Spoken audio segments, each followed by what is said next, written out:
Hello everyone, welcome back to another video. Tonight I wanted to talk to you about more updates when it comes to the ceasefire in Gaza with family members of prisoners of war that belong to Israel who are held in Gaza, confirming that Benjamin Netanyahu now accepted a ceasefire and it's only a matter of time, alongside statements coming from Hamas saying that they are now prioritizing reaching a ceasefire. I'm also going to be talking to you about the latest developments in Syria every day. We have new developments in Syria, the advancements when it comes to the new government, the transition government forces in the SDF-controlled areas in the northeastern part of Syria, Israel being very concerned about a potential agreement that has been not made public or kept secret between Turkey, Iran, and Syria, therefore leading Israel to warn the transition government in Syria from having any dealings with Iran. And we're also going to be talking about the mutual threats, mutual warnings coming from Turkey and Israel when it comes to Syria. I'm going to start off with the ceasefire. So we had a report that Hamas officials confirmed, concluding a deal is a top priority for the movement as a national concern to stop the genocide. In this report, Mahmoud al-Mirdawi, who is a Hamas official, declared that, well, Netanyahu already accepted the ceasefire back in January 2024. However, pressure from the people close to him in the government led him to later on go back and not continue with the ceasefire, alongside other examples, but that Hamas always showed leniency when it comes to the ceasefire, to a level where mediators were surprised, without Hamas going away from the core principles of the ceasefire. This is coming following reports previously about Donald Trump pressing on having a deal before he comes into office. Lindsey Graham, he previously stated just over a week ago that Trump wants a Gaza ceasefire, a deal before inauguration. And he said that he is working very hard with Joe Biden to try and reach a ceasefire so that he can focus on other things when he comes to power, Donald Trump. Now, this is also coming after the Israeli family members of the Israeli prisoners of war who are held in Gaza are confirming that Benjamin Netanyahu agreed to a ceasefire. So Sharon Shrabi, who is one of these family members, said that the prime minister said conditions have ripened to reach a ceasefire. The prime minister is ready to reach a deal. He said it has worked in the north and it can work in the south. What has worked with Hezbollah can work with Hamas. He notices the progress in Hamas' willingness to reach a ceasefire, and he also said that the family members hope that the meetings with Netanyahu continue and it won't be long until we reach a deal. This is a significant progress when it comes to the Israeli prisoners of war and their families. In many cases, Benjamin Netanyahu was ignoring them.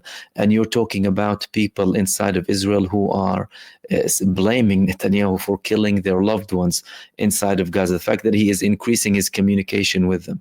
And the reports are coming from the United States and from the mediators. And the fact that we had Hamas and Israeli delegations in Cairo, that Hamas already handed a list that we spoke about the other day with potential Israelis held in Gaza. All of these things indicate that it is getting closer. However, nothing has been made official yet. Nothing has been made public. So we're going to have to wait and see when we can reach that process. But there is definitely some movement when it comes to the ceasefire. Which leads me to Syria. When it comes to Syria, everything is advancing very, very quickly, and we are seeing more progress when it comes to the Syrian National Army and HTS, who are now in power in the transition government, having a lot of progress on on the land, on the ground. So this area here that is controlled primarily by the SDF, who is backed by the United States, it was all yellow previously, and now there are more advancements in these areas when it comes to the transition government in Syria. And Turkey today carried out airstrikes on weapons that are being held by the SDF that were obtained from the Assad forces previously. Now, you might ask yourself here, Israel carried out the most intense air targetings in its history in Syria in the past couple of days, with over 300 targets, military bases, arms depots, naval bases, air force bases inside of Syria. Why are they targeting them in those areas, including illegally occupying parts of South Syria next to the occupied Golan Heights? Let's not forget that the Golan Heights is occupied under international law. The UN is reconfirming now that all of the Golan Heights are occupied, despite the fact that Donald Trump recognized Israel's legitimacy over them. Now, these have been occupied under the rule of Bashar al-Assad and Hafez al-Assad as well since 1974. And the previous governments in Syria, they haven't done anything to gain the Golan Heights back. And now Israel, as though it's expanding, it's more worried now, and they are targeting all of the Syrian army bases. Why are they doing that here? And they're not doing that with the SDF, who are backed by the United States, when they know they have obtained some of the previous Syrian army's weapons. Well, it's because they don't consider the SDF a threat, seeing as they are backed by the United States.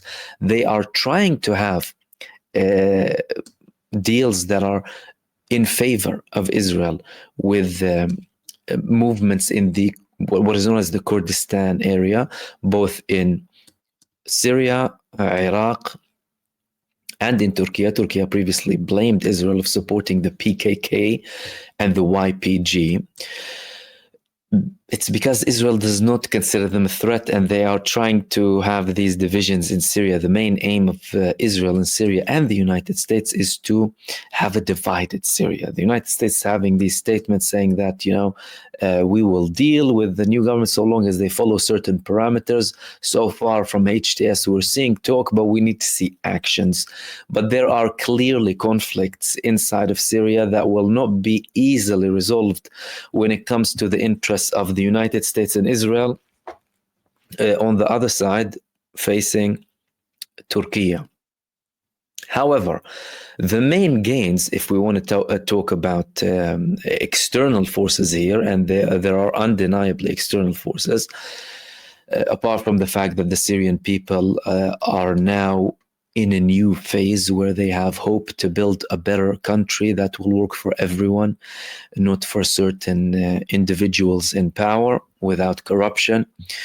The Turkish side has been the main side benefiting.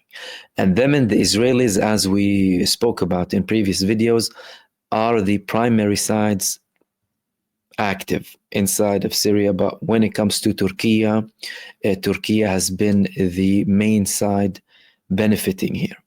So what are the talks when it comes to Israel and when it comes to Turkey about the threats or the increased tensions? Okay.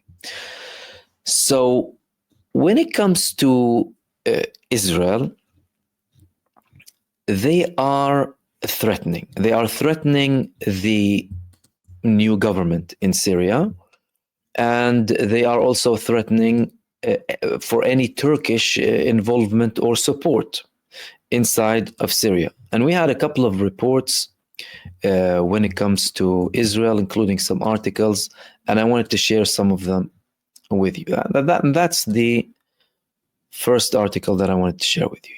Okay, it was published in Ma'arif, in which it stated that there is no doubt that the Turks have played a significant role in recent developments. And they are also mentioning the fact that Turkey previously threatened to invade Israel.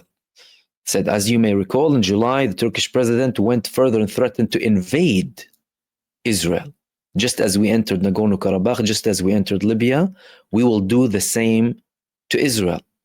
And they added in this article what sounded like a hollow threat at the time is now starting to look like a more realistic scenario in light of the dizzying success of the rebels in Syria, many of whom are supported by Ankara, who managed to overthrow Assad in just 11 days. Now, they are questioning the level of compliance of HTS with Turkey, or whether they receive direct orders from Turkey, because don't forget, we're talking about an actual Syrian movement at the end of the day. But there's no denying that Israel is worried from what's happening inside of Syria. No, they're not just worried about Erdogan, they are worried about the actual new government, the transition government inside of Syria. They are confirming in Israel that they are targeting the Assad government weapons because they are worried that they will reach the rebels. For example, we have this article here in Ma'arif as well saying that if the rebel forces were to take over some of the weapons that were destroyed in the country, any of the rebels, for that matter, could board a satellite or any other weapons, really, press the launch button, and the missile would reach its target. That's why Israel had this intense attack on everything that used to belong to the Syrian army, because they don't want them to reach the transition government, and they are using the vacuum and the fact that we are establishing a new country in Syria. A new country is being established now, and they are working to get everything in place. The institutions are intact. The rebel forces dealt very well with the Assad ministers. There has been a very smooth transition. They have given the reassurances for everyone, looking to build a country for everyone. And Israel knows that's something worrying about them, especially with the statements that they made about the leader of HTS, Ahmad al-Shara, or Abu Muhammad al-Julani, more well known as Abu Muhammad al-Julani, saying that this man is a terrorist, this man is a lunatic. Clearly, you're not talking about trust here. Now, they're not only worried about what's going to happen between Turkey and Syria. Israel is increasingly worried about a potential agreement that has not been made public between Turkey, Iran, and the rebels that would include potentially Hezbollah and to a level Russia as well. The Israeli foreign minister, he clarified, whoever follows Bashar Assad's path will end up like Bashar al-Assad. Now, what does he mean by Bashar al-Assad's path? He's speaking about the weapons and arms. And one important statement he made here: we will not allow an extreme Islamic terrorist entity to operate against Israel beyond its borders and endanger its citizens. We will do whatever is necessary to eliminate the threat. So the worry is real, and they are highlighting this worry. And this is not just coming from the Israeli foreign minister, this is coming from the Israeli prime minister himself. Benjamin Netanyahu has made several statements that, you will pay a price if you deal with Iran. They're saying that, we want to deal with the new government here, but there is a heavy price to pay if you're going to be dealing with Iran. Now, the dealing with Iran is something that al-Julani did not rule out. They've had tensions with Iran previously with the battles when Syria was under Assad, but he said so long as Iran respects the Syrian people, we wouldn't mind having strategic relations with Iran, likewise with Iraq. There was another report in another website in Israel called Kikar here saying that Prime Minister Benjamin Netanyahu addressed the developments in Syria shortly before the evening on Tuesday, saying that he admitted to bombing Assad's military. And he also sent a message to Abu Muhammad al-Julani saying what? If Iran attempts to transfer weapons to Hezbollah through Syria, Israel will take a heavy price from the new regime. Why is Israel saying all of these things when it comes to Syria? There is a clear worry coming from Israel that there has been a deal. Now, no one can deny that the fact that not only the Assad forces withdrew without any resistance, but that Iran and Hezbollah, their traditional allies, did not step in to support a country that they have been telling us that is so crucial to the axis of resistance or the alliance of the resistance, raises a lot of questions. How comes they would let that pass? They've had many days. The Assad forces haven't used anything when it comes to resistance, and the armed Syrian opposition at the time, it wasn't like they were equipped with things that Iran doesn't have, that Hezbollah doesn't have, or that Russia doesn't have. Russia used to support the Assad government with airstrikes before. How comes all of that disappeared all of a sudden? Did Iran already give up all of this path, or did they give up Hezbollah all of a sudden? All of these things do not make any sense whatsoever when it comes to Iran, and that indicates that a deal indeed has been made that hasn't been made public between Turkey, Lebanon, and Iran. That would include Russia as well when it comes to Syria. It is impossible for Iran to all of a sudden have this extreme change in Syria when they have taken a completely different position throughout all of these past decades. Well, ever since Iran's establishment as the Islamic Revolution in 1979, they have taken this position with Lebanon and with Palestine. It would not make sense whatsoever for Iran to let something like that pass without any sort of reassurances. And again, if we're having a coordination between Iran, Turkey, and Syria and Lebanon, it doesn't have to be done in the traditional ways that have been exposed before, when Israel was targeting all of the Iranian officials or Iranian advisors that belong to the IRGC in Syria that used to help Hezbollah. And now we're having more reports coming from Iran that there was actual treason from the previous Assad government against the IRGC inside of Syria. Things could be done through Turkey. How? Well, Turkey is already putting in weapons inside of Syria, heavy weapons, tanks. We're talking about reports of air defense systems and missiles as well. That could be done through Turkey, because Turkey is considering now Syria a country that is that's like a brother to Turkey. They're paving the way to a very strong alliance with Syria, but they don't want to escalate things to a level where it would reach an all-out clash between them and Israel that would be inevitable, in my opinion, at some point, and it could be sooner than later, without having Syria established as a state.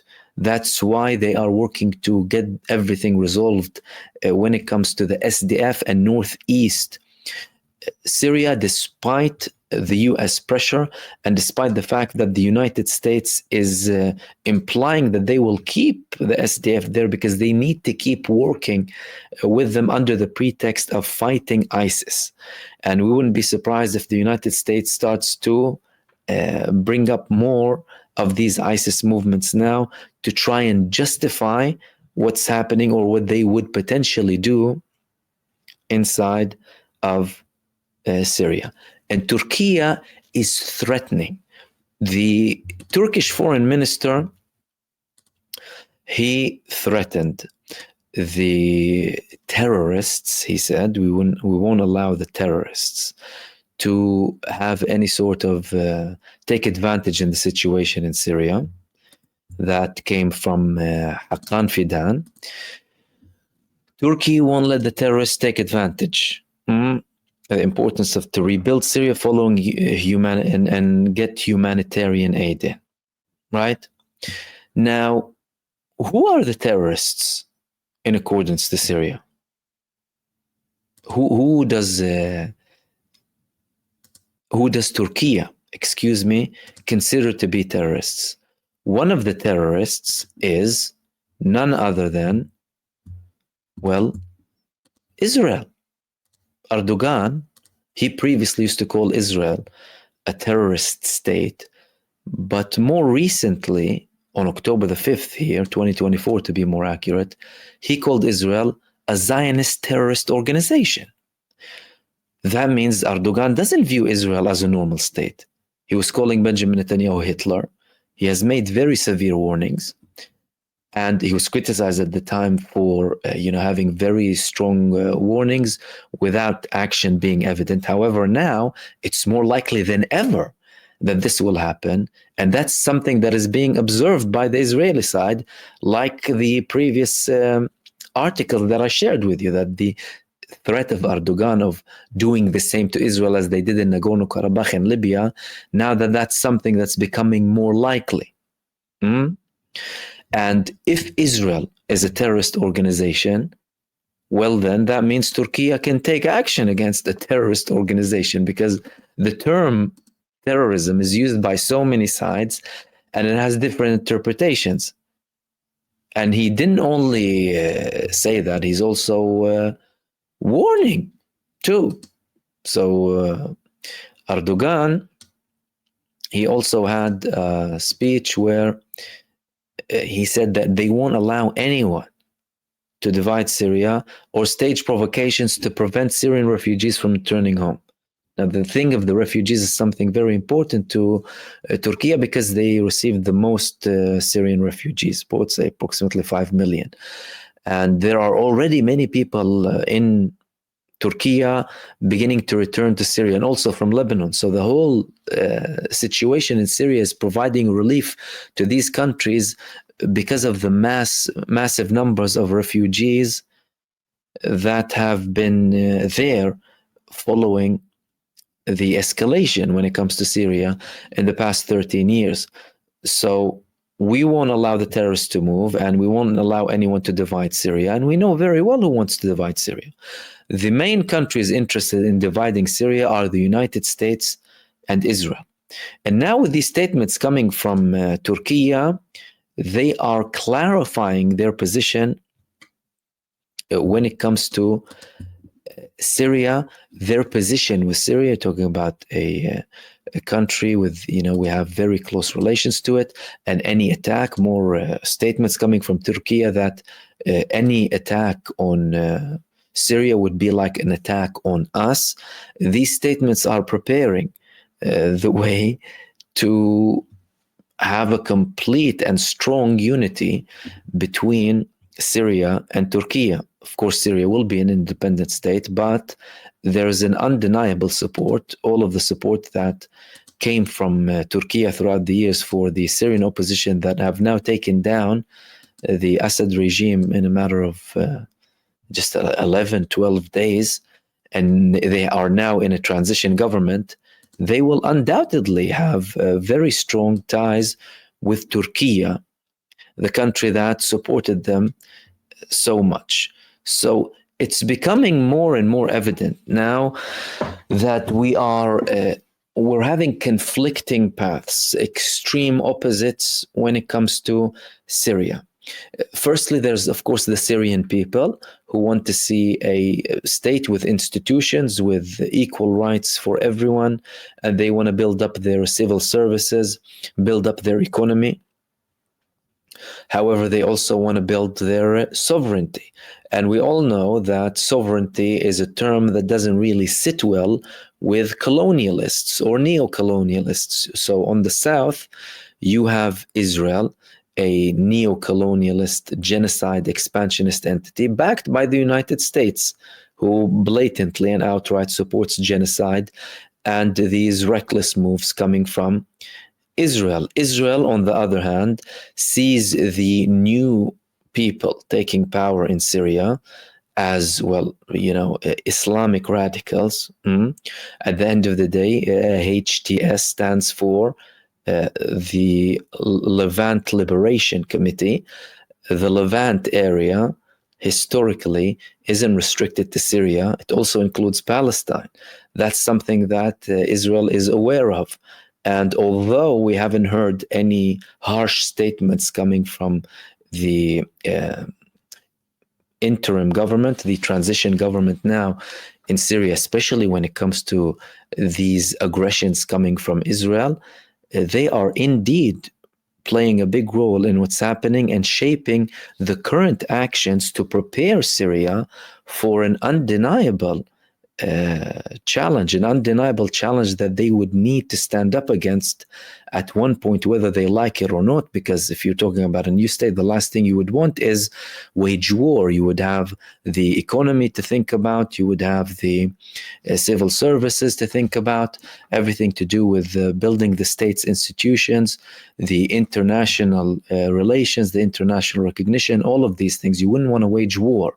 But Israel is using that, and Israel always excelled at using weak situations in many countries to go on massive aggressions. So they've used this vacuum, and they are indeed worried, and that's why they are attacking so much, and that's why they are attacking certain locations. They're not worried about the concept of the arms that have been present in Syria, because, well, the previous Syrian army, well, they were there, they had these weapons. Okay, they're old, they needed to be updated. The more advanced weapons used to be for certain divisions to do with the protection of the capital and the government of Assad. But in general, the Syrian army was very weak, and they deployed so much in a bloody civil war for the past 13, 14 years. So they didn't have a massive problem with that. They had a problem with who it might be with. Now, the examples that I gave you, the fact that, well, some of these weapons are already in the hands of the SDF, they don't concern Israel, but they would concern them when it comes to the new Syrian government. So things are very interesting and developing very much, and the new Syrian government is indeed not having a very easy time when it comes to all of the challenges, but it appears that they are keen on building the institutions as quickly as possible. The fact that there is a transition government just 14 days after we had Bashar al-Assad in power is something very significant. And it looks like they want to pave the way for Syria to be indeed a new Syria, completely recognized an independent state.